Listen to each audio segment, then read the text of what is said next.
Afterglow Books and Harper Audio present Destination Weddings and Other Disasters by MC Vaughan, performed by Meg Sylvan. To David, for proving every day that I made the right choice when I asked you on our first date.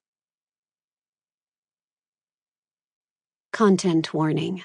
This book contains references to a deceased parent.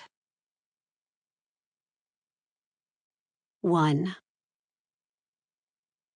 Carson Miller winced as he eased his SUV through his father's Sherman Oaks driveway gate. A half-dozen cars already dotted the parking pad. Damn. In a perfect world, he'd have arrived at the engagement party early and discreetly cleared the air with his dad's fiancé's daughter. What could he do, though?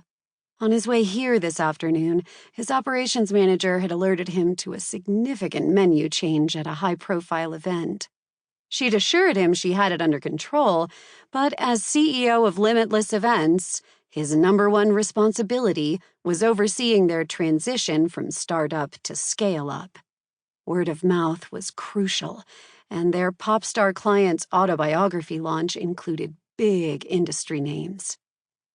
So he'd turned his SUV around to help his crew. Now he'd be forced to surprise Julia Stone, his soon-to-be stepsister and former tutor/crush, in front of everyone. He had no idea how this would go. For 10 years, she'd avoided him here in LA and on social media. The last time they'd spoken, in the lemon-scented hallway of Bronson Alcott High School, she'd clearly hated him with a supernova's intensity. After the rumors he'd spread about her, he'd deserved it. He'd been such a tool, especially while she was tutoring him senior year. Most of their classmates let his antics slide, eager to be in his well-to-do, raucous, future-so-bright circle. Not Julia, though. Focused, determined, and whip-smart, she was 2 years younger and 20 times more mature than he and his friends had been. And really, really cute.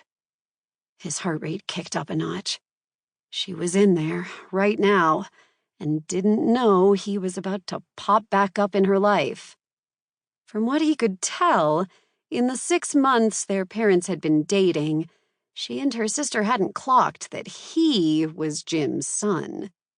The second he'd realized they were Michelle's daughters, he'd planned to offer a private, heartfelt apology.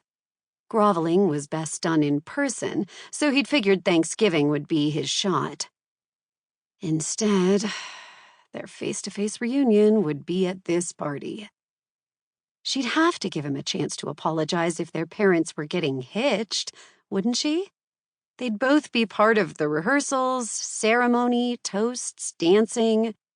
And after the wedding, he'd be around for the World Series and holidays.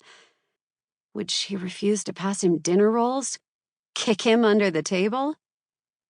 If she was the same Julia she was in high school, maybe. He blew out a long breath. Please let her give him a chance. Carson checked his reflection in the rear view, then ran his hand through his hair. Older, humbled, and carrying scars from the car accident that grounded his college baseball career before it launched. He gave his father all the credit for helping him through his darkest days, which was why he wanted to help the happy couple with their wedding planning. It was his chance to repay Dad for helping him get on his feet after his accident. From the passenger's seat, he snagged a chilled Veuve Clicquot and ambled into the house through the back door. The caterers he'd booked worked their magic, and the aroma from the heavy appetizers made his stomach rumble. "Hey, Andres," he greeted the chef. "How's it going?" He jerked his head toward the party chatter outside the kitchen. "Good." Andres straightened as he yanked a disposable chafing dish from the professional-grade oven. "Been wanting to try this baby out since your dad had us all over for Labor Day. But if you're asking about the service, the wait's..." Sample complete. Ready to continue?